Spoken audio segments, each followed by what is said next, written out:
Imagine buying a truck at a government auction. Nothing fancy, just another vehicle going through the sale process. You bring it home, start going through it, and then you find something that was never supposed to leave government hands. Computers, cameras, a full surveillance setup hidden inside the camper shell. That's exactly what happened to Clinton Chitwood, owner of CNC Equipment in Indiana. And instead of quietly handing it back, he did what any YouTuber would do. He filmed it. What happened next brought the government straight to his door, and the internet has never forgotten it. Clinton Chitwood didn't stumble into this business by accident. He grew up in Monroe County, Indiana, on land his family had worked for 7 generations. His father ran an excavating operation, so heavy machinery was part of his life long before he could legally drive one. That upbringing gave him something no classroom teaches: a real instinct for equipment, what it's worth, what it can do, and what it becomes with the right work behind it. He launched CNC Equipment in 2004, starting with construction machinery and expanding into military surplus vehicles by 2008. Decommissioned trucks, heavy-duty gear, the kind of equipment most auction goers walk straight past. Clinton saw the value where others didn't. His wife, Bridget, who he met on a blind date arranged by family, came on as co-owner. Together, they built the operation out of Nashville, Indiana, into something with genuine global reach. Equipment from their yard has shipped to Africa, Asia, Alaska, and Australia. Around 80% of their customer base sits outside Indiana entirely. The shop is tight, controlled, and deliberate.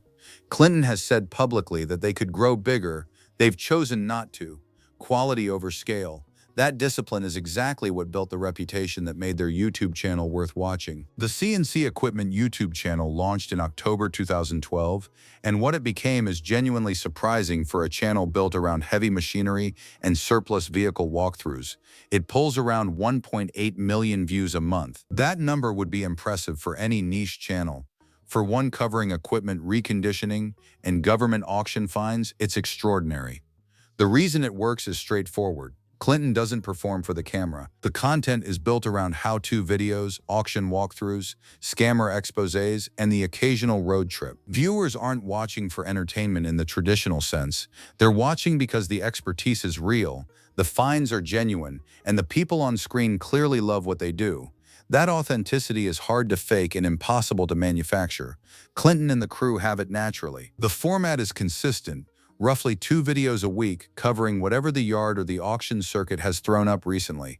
Some episodes walk through reconditioning projects. Some show what's available at sale. Some go after the bad actors in the surplus market who try to pass off problem vehicles to unsuspecting buyers. The audience has responded to all of it.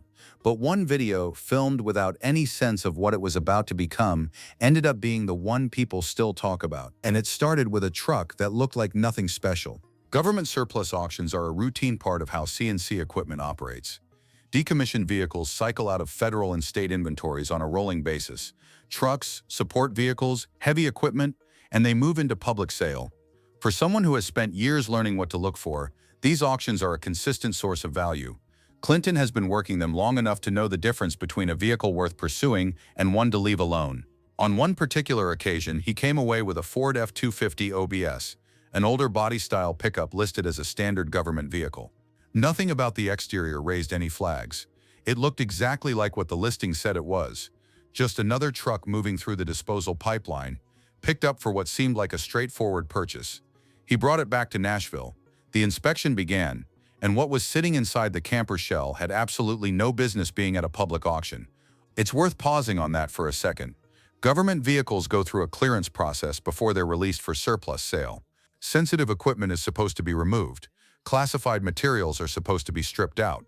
The system is designed specifically to prevent what Clinton was now looking at from ever reaching civilian hands. Somewhere in that process, something had gone very wrong. Inside the camper shell was a complete surveillance package.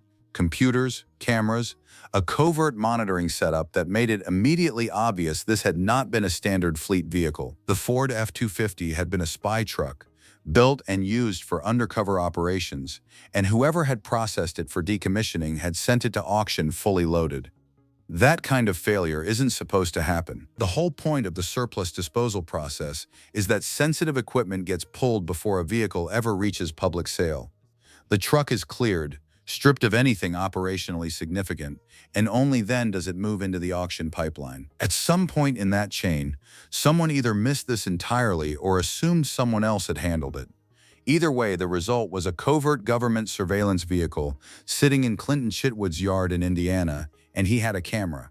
The video he made didn't have manufactured drama. The crew gathered around the truck, worked through what was inside, and let the find speak for itself. That approach, genuinely curious, clearly entertained, no exaggerated reactions, is exactly what the CNC audience expects.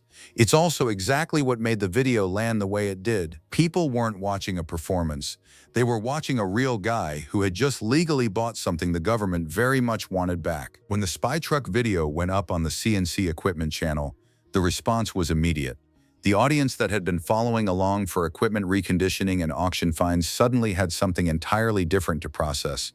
A walkthrough of a covert surveillance vehicle that had slipped through the government's own disposal system and ended up in the hands of a heavy equipment dealer in small-town Indiana. Comments came in fast. People had questions. How does something like this happen? What agency used the truck? What was the surveillance gear actually capable of? Clinton didn't have all the answers. He had the truck, the camera, and the footage. That was enough. The video became one of the most recognized uploads in the channel's history. For regular viewers, it was a reminder that the CNC yard could throw up genuinely anything. For new viewers discovering the channel through the clip, it was an introduction to a creator who treated unexpected situations the same way he treated everything else, with curiosity, straightforwardness, and no manufactured reaction. What nobody fully anticipated was the next development, because the video hadn't just reached the CNC audience. Somewhere in its spread across the internet, it had reached an audience that didn't watch YouTube for entertainment, and that audience was about to make a phone call. After the video's reach expanded across the internet, the government came calling. They wanted back what remained of the surveillance equipment inside the truck. That phrase, "what remained," is worth sitting with for a moment. It tells you something specific. Not everything was recovered. By the time the government moved to reclaim the gear, at least some of what had been inside the truck was already gone.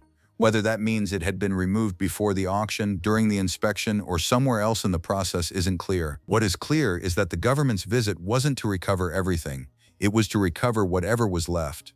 Clinton cooperated. There was no reason not to. He had purchased the truck legally through a legitimate public auction. He hadn't done anything wrong. The failure that put classified surveillance equipment into civilian hands belonged entirely to the disposal process that was supposed to prevent exactly that. Clinton just happened to be the one who found it and happened to film it before anyone realized what had slipped through. The encounter didn't result in any legal trouble for CNC equipment. What it did result in was one of the most interesting footnotes in the channel's history and a legitimate question about how many other vehicles have moved through the surplus system with their secrets still intact. The spy truck story didn't derail CNC equipment. If anything, it cemented what the channel already was: a real business run by real people, operating in a world where the unexpected turns up regularly if you're paying attention. Clinton Chitwood bought a truck at auction and found something that wasn't supposed to exist in a public sale. He filmed it honestly, posted it without drama, and let the find speak for itself. The government got back what remained. The video stayed up. That's the part nobody can take back. The equipment was reclaimed. The footage wasn't. What the whole episode really exposed wasn't Clinton's yard. It was a gap in the system responsible for making sure things like this never happen. Whether that gap has been closed is a question worth asking, because if one Ford F-250 slipped through fully loaded, it's hard to argue with confidence that it was the only one.